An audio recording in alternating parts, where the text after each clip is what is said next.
Hey folks, I thought I'd come down here to the Manatee River where it's cooler today instead of roasting in my garage. I wanted to share some thoughts on what it's like to be an older rider and how bringing our life experience really makes a difference. And by you bringing your life experience, it can make all the difference when you're riding.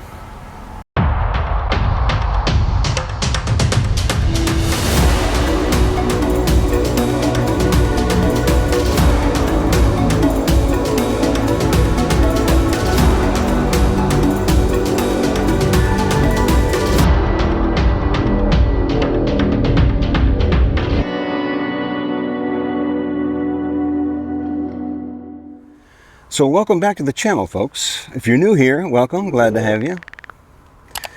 You know, we all have different life experiences, and it's the accumulation of those experiences that helps us deal with life and how we deal with different situations.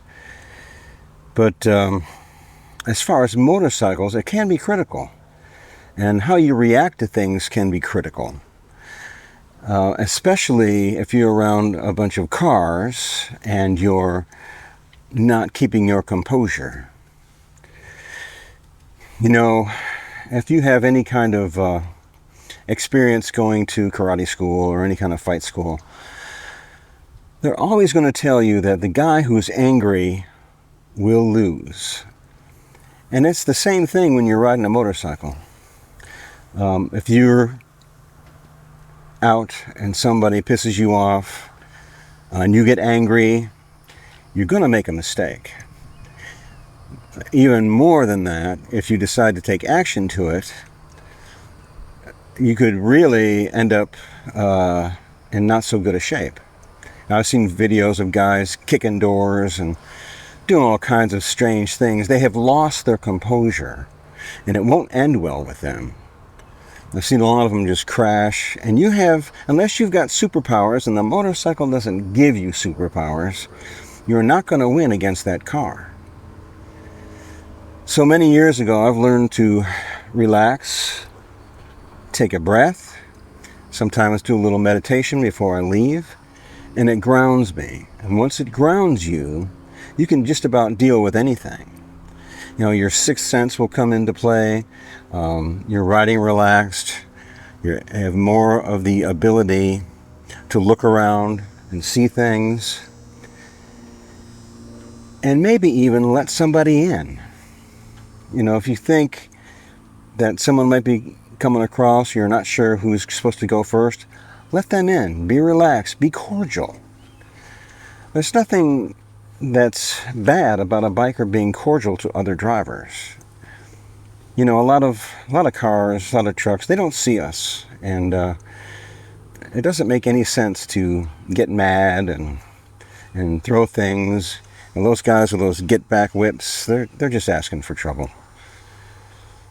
But being relaxed is the way you stay alive, the way you stay out of the hospital. It's also the way that you can visually see things and see what's coming. If you're distracted by anger, you have just lost the game.